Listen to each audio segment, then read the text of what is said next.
Assieds-toi, abonne-toi et like la vidéo. Dans la nuit du 10 au 11 juin 1912, la petite ville de Villisca, dans l'Iowa, est le théâtre d'un crime horrifique qui marquera les esprits. La famille Moore, composée de Josiah et Sarah Moore et de leurs 4 enfants, ainsi que de 2 invités, les sœurs Stillinger, passent la nuit ensemble. Ce qui devait être une soirée paisible se transforme en cauchemar.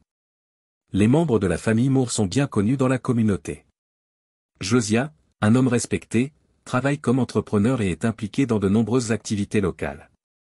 Sarah est une mère aimante, s'occupant de ses enfants, tous âgés de moins de 12 ans.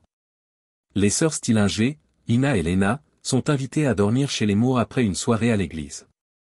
Le matin du 11 juin, les voisins commencent à s'inquiéter de ne pas voir la famille. Leurs enfants n'ont pas été vus à l'école, et aucune activité ne se déroule dans la maison. 2 voisins, Mary et Ross Moore, décident d'entrer dans la maison. À l'intérieur, ils découvrent une scène d'horreur. Les corps de Josiah, Sarah, leurs enfants et les sœurs Stillinger sont retrouvés dans les lits, tous brutalement assassinés. Les victimes ont été frappées à mort avec une hache, et des marques de lutte sont visibles. Les enquêteurs notent que le crime a été particulièrement violent.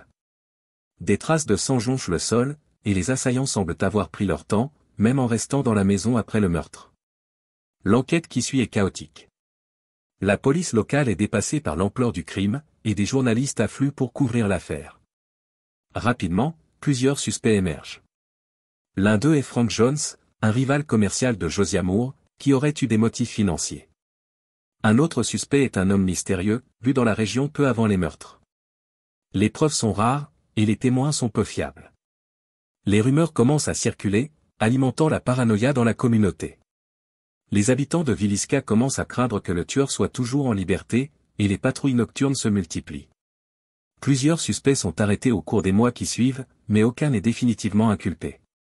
En 1913, un homme nommé William Mansfield, un vagabond, est appréhendé, mais les preuves contre lui sont insuffisantes. Il est finalement libéré, et le mystère reste entier. L'enquête se concentre également sur un homme du nom de Révérend George Kelly, qui prétend avoir été présent à Villisca le soir des meurtres. Bien que soupçonné, il n'est jamais condamné, et le procès ne mène à aucune conclusion satisfaisante. Au fil des années, plusieurs procès ont lieu, mais aucun suspect ne parvient à être condamné. La communauté est profondément affectée par ces événements, et la peur demeure palpable. Les habitants de Villisca continuent de vivre dans l'angoisse que le meurtrier soit toujours parmi eux. Les meurtres de Villisca laissent une empreinte indélébile dans l'histoire des États-Unis. Le lieu des meurtres est devenu une attraction pour les chasseurs de fantômes et les passionnés de mystère. La maison des Moore est aujourd'hui un site hanté, attirant ceux qui cherchent à comprendre les événements tragiques qui s'y sont déroulés. Des décennies plus tard, le mystère des meurtres de Villisca continue d'intriguer les historiens, les criminologues et le grand public. Les questions demeurent: qui a tué la famille Moore? Pourquoi cette violence insensée? L'absence de réponse définitive rend cette affaire encore plus troublante, rappelant que certaines vérités peuvent rester à jamais enfouies dans l'ombre.